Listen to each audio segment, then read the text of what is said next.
10 ತಿಂಗಳಿಂದ ಅಂಗನವಾಡಿಗೆ ಕಾರ್ಯಕರ್ತೆ ಇಲ್ಲ.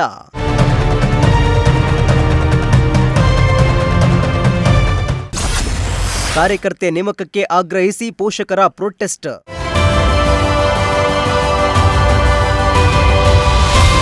ಶಿರಾ ತಾಲೂಕಿನ ತಾವರೆಕೆರೆ ಗ್ರಾಮದ ಅಂಗನವಾಡಿ ಕೇಂದ್ರದಲ್ಲಿ ಕಳೆದ 10 ತಿಂಗಳಿನಿಂದ ಅಂಗನವಾಡಿ ಕಾರ್ಯಕರ್ತೆ ನೇಮಕವಾಗದೆ ಮಕ್ಕಳ ಶಿಕ್ಷಣ ಹಾಗೂ ಪೋಷಣೆಗೆ ತೊಂದರೆಯಾಗ್ತಿದೆ ಎಂದು ಪೋಷಕರು ಆರೋಪಿಸಿದ್ದಾರೆ.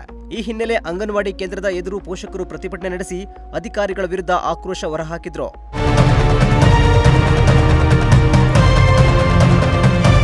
ಹೌದು, ತಾವರೆಕೆರೆ ಗ್ರಾಮದ ಅಂಗನವಾಡಿ ಕೇಂದ್ರದಲ್ಲಿ ಸುಮಾರು 39 ಮಕ್ಕಳು ದಾಖಲಾಗಿದ್ದು, ಕಾರ್ಯಕರ್ತೆ ಇಲ್ಲದ ಕಾರಣ ಸಹಾಯಕಿಯೊಬ್ಬರೇ ಆಹಾರ ವಿತರಣೆ ಸೇರಿದಂತೆ ಎಲ್ಲಾ ಜವಾಬ್ದಾರಿಗಳನ್ನು ನಿರ್ವಹಿಸುತ್ತಿದ್ದಾರೆ. ಇದರಿಂದ ಮಕ್ಕಳಿಗೆ ಅಗತ್ಯ ಕಲಿಕಾ ಚಟುವಟಿಕೆಗಳು ಹಾಗೂ ಸಮರ್ಪಕ ಆರೈಕೆ ದೊರೀತಾ ಇಲ್ಲ ಎಂದು ಪೋಷಕರು ದೂರಿದ್ದಾರೆ. ಇನ್ನು ಈ ಹಿಂದೆ ಕಾರ್ಯನಿರ್ವಹಿಸ್ತಾ ಇದ್ದ ಅಂಗನವಾಡಿ ಕಾರ್ಯಕರ್ತೆ ಅಮಾನತುಗೊಂಡು ಸುಮಾರು 10 ತಿಂಗಳು ಕಳೆದರೂ ಅವರ ಸ್ಥಾನಕ್ಕೆ ಹೊಸ ಕಾರ್ಯಕರ್ತೆಯನ್ನ ನೇಮಿಸದಿರುವುದು ಮಕ್ಕಳ ಹಿತದೃಷ್ಟಿಯಿಂದ ಸರಿಯಲ್ಲ ಎಂದು ಪೋಷಕರು ಅಸಮಾಧಾನ ವ್ಯಕ್ತಪಡಿಸಿದರು.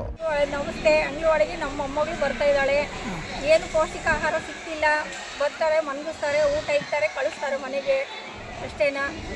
10 ತಿಂಗಳಾಯ್ತು, ಮೊಟ್ಟೆ ಇಲ್ಲ ಮಕ್ಕಳಿಗೆ, ಏನಿಲ್ಲ. ಟೀಚರ್ಸ್ ವ್ಯವಸ್ಥೆ ಇಲ್ಲ, ಬಾಂಟಿ ಬಸರಿಗೂ ಏನು ವ್ಯವಸ್ಥೆ ಇದು ಇಲ್ಲ, ಏನೇನು ಆಹಾರಗಳು ಏನೂ ಇಲ್ಲ. ಈಗ ಒಂದೊಂದು ದಿವಸ ಒಂದೊಂದು ಟೀಚರ್ ಯಾರನ್ನು ಬರ್ತಾರೆ, ಒಂದಿನ ಆಗ ಇವತ್ತು ಬರ್ತಾರೆ, ನಾಳೆ ಬರ್ತಾರೆ ಅಂತ ಹೇಳ್ತಿರ್ತಾರೆ. ಮಕ್ಕಳಿಗೆ ಏನು ಇದಿಲ್ಲ. ಎಲ್ಲನ ಮುಂದೆ ಏನು ಮಾಡಬೇಕು ಅಂತ ಇದ್ದೀರಾ? ಟೀಚರ್ಸ್ಗಳು ಬೇಕು. ಏನು ಅನುಕೂಲ ಇಲ್ಲ. ಮಕ್ಕಳಿಗೆ ಟೀಚರ್ ಸಪ್ಲೈ ಬೇಕು. ಏನಿಲ್ಲ, ಇವಾಗ ಏನು ಟೀಚರ್ ಇದ್ದಾಗ ಇವಾಗ ಮಕ್ಕಳಂತೂ ಕಣ್ಣ ನೀರು ತೆಗಿತಾರ. ಟೀಚರ್ ಇಲ್ಲ, ಏನಿಲ್ಲ, ನಾವೇನು ಓದ್ಕೊಂಬನ, ನಾವೇನು ಇದು ಮಾಡೋಣ ಅಂತ ಹೇಳ್ತಾವ್ರೆ. ಜನ ಇದ್ದಾರೆ, ಪಾಠ ನಡೆಯಲ್ಲ. ಪಾಠ ನಡೀಲಿಕ್ಕೆ ಯಾವ್ದನ್ನ ಟೀಚರ್ಸ್ ಬರ್ತಾರೆ, ಈಗ ಏನನ್ನ ಇದು ಮಾಡ್ತಾರೆ, ಎಲ್ಲ ಇದು ಮಾಡ್ಕೊಂಡು ಕೇಳ್ಕೊಂಡು ಹೋಗ್ತಾರೆ. ಮಕ್ಕಳನ್ನ ಯಾರು ನೋಡ್ಕೊಂತಾರೆ? ನನ್ನ ಹೆಸರು ಬಂದ್ಬಿಟ್ಟು ಚೈತ್ರ ಅಂತ ಹೇಳಿ. ನಮ್ಮ ಮಗು ಸಮೇತ ಇದೇ ಅಂಗನವಾಡಿಯಲ್ಲಿ ಬರ್ತಾ ಇದೆ. ಮಗು ಸಮೇತ ವಿರಾಟ್ ಸೂರ್ಯ ಅಂತ ಹೇಳಿ. ತಾವರೆಕೆರೆ ಗ್ರಾಮದಲ್ಲಿ ಇಷ್ಟು ದೊಡ್ಡ ಊರಿದ್ರೂ ಸಮೇತ ತಾವರೆಕೆರೆಯಲ್ಲಿ ಅಂಗನವಾಡಿಗೆ ಟೀಚರ್ಸು ಕೊರತೆ ಇದೆ. 10 ರಿಂದ 12 ತಿಂಗಳಾಗಿದೆ, ಟೀಚರ್ಸು ಬಂದಿಲ್ಲ. ಇನ್ನೂ ಮಕ್ಕಳಿಗೆ ಯಾವುದೇ ರೀತಿ ಪೌಷ್ಟಿಕ ಆಹಾರ ಸಿಗ್ತಾ ಇಲ್ಲ. ಮೇನು ಮಕ್ಕಳಿಗೆ ಕಲಿಕಾ ಅಭ್ಯಾಸವನ್ನು ಮಾಡಬೇಕು, ಅದು ಅಂಗನವಾಡಿಯಲ್ಲೇ ಆಗಬೇಕು. ಅಂಗನವಾಡಿಯಲ್ಲಿ ಯಾವುದೇ ರೀತಿ ಕಲಿಕಾ ಅಭ್ಯಾಸ ನಡೆಸ್ತಾ ಇಲ್ಲ. ಆಯಾ ಇದ್ದಾರೆ 30 ರಿಂದ 40 ಮಕ್ಕಳು ಇರೋದರಿಂದ ಮಕ್ಕಳನ್ನ ಸರಿಯಾಗಿ ನೋಡ್ಕೊಳೋದಕ್ಕೆ ಅವರಿಗೆ ತೊಂದರೆ ಆಗ್ತಿದೆ. ಇನ್ಚಾರ್ಜ್ ಅಂತ ಟೀಚರ್ಸ್ಗಳನ್ನ ಹಾಕಿದ್ದಾರೆ. ಅವರು 2 ದಿನ ಬರ್ತಾರೆ, 3 ದಿವಸ ಬರ್ತಾರೆ. ಅವರು ಇನ್ನೊಂದು ಕಡೆ ಬೇರೆ ಕಡೆ ಹೋಗ್ತಿದ್ದಾರೆ. ಅವರು ಮಕ್ಕಳಿಗೆ ಮೇನು ಪೌಷ್ಟಿಕಾಂಶದ ಕೊರತೆ ಇದೆ. ಮೊಟ್ಟೆಯನ್ನು ಕೊಡಬೇಕಾಗುತ್ತೆ ಮಕ್ಕಳಿಗೆ. ಟೀಚರ್ಸ್ ಬಂದಮೇಲೆ ಕೊಡ್ತೀವಿ ಅಂತೇಳಿ ಬರೀ ಕಾರಣಗಳನ್ನು ಹೇಳ್ತಾ ಇದ್ದಾರೆ. ಮಕ್ಕಳಿಗೆ ಮೇನು ಬೇಸ್ಮೆಂಟ್ ಅಂಗನವಾಡಿ ಆಗಿರೋದ್ರಿಂದ ಮಕ್ಕಳಿಗೆ ಕಲಿಕಾ ಅಭ್ಯಾಸ ನಡೆಸಬೇಕು.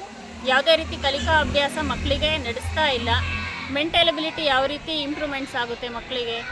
ಮುಂದೆ ಮಕ್ಕಳು 1ನೇ ತರಗತಿ 2ನೇ ತರಗತಿಗೆ ಹೋದರೆ ಅವರಿನ್ನ ಈ ABCD ಮಾತ್ರ ಕಲಿತಾ ಇರ್ತಾರೆ. ಇನ್ನೂ ಬಸ್ರಿ ಮತ್ತು ಬಾಣಂತಿಯರಿಗೆ ಯಾವುದೇ ರೀತಿ ಪೌಷ್ಟಿಕಾಂಶ ಅವರಿಗೆ ಕೊಡ್ತಾ ಇಲ್ಲ. ಮೊಟ್ಟೆ ಕೊಡ್ತಾ ಇಲ್ಲ. ಮೇನು ಪೌಷ್ಟಿಕ ಆಹಾರ ಕೇಳಿದ್ರೆ ಟೀಚರ್ಸ್ ಇಲ್ಲ, ಟೀಚರ್ ಬಂದಮೇಲೆ ಕೊಡ್ತಾರೆ ಅಂತಲೇ ಇದೇ ರೀತಿ ಕಾರಣಗಳನ್ನು ಹೇಳ್ತಾ ಇದ್ದಾರೆ.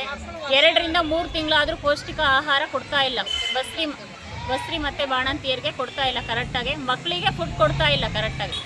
ಮಾಡಿದ್ರು ಸಮೇತ ಇವತ್ತು ಬರ್ತಾರೆ, ನಾಳೆ ಬರ್ತಾರೆ ಅಂತ ಬರೀ ಕಾರಣಗಳನ್ನ ಹೇಳ್ಕೊಂಬಂದು ಇವತ್ತು 10 ರಿಂದ 12 ತಿಂಗಳಾಗಿದೆ. ಯಾವುದೇ ರೀತಿ ಟೀಚರ್ಸ್ಗಳು ಇನ್ನೂ ಬಂದಿಲ್ಲ. ಇಷ್ಟು ದೊಡ್ಡ ಊರಾದರೂ ಸಮೇತ ಯಾರೂ ಕೇರ್ ಮಾಡಿಲ್ಲ. ಬೇರೆ ಒಂದು ಇದರಲ್ಲಿ ರಾಜಕೀಯವಾಗಿ ಮುಂದುವರಿತಾ ಇದ್ದಾರೆ. ಬಟ್ ಅಂಗನವಾಡಿಯಲ್ಲಿ ಯಾಕೆ ಟೀಚರ್ಸ್ನ ತರೋದಕ್ಕೆ ಆಗ್ತಾ ಇಲ್ಲ ಅನ್ನೋದೊಂದು ಇಲ್ಲಿರ್ತಕ್ಕಂಥ ಪೋಷಕರ ಮಾತಾಗಿದೆ.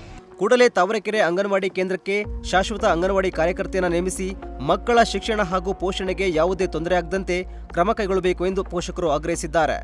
ಶ್ರೀಮಂತ್, ಪ್ರಜಾಶಕ್ತಿ ಟಿವಿ, ಶಿರಾ.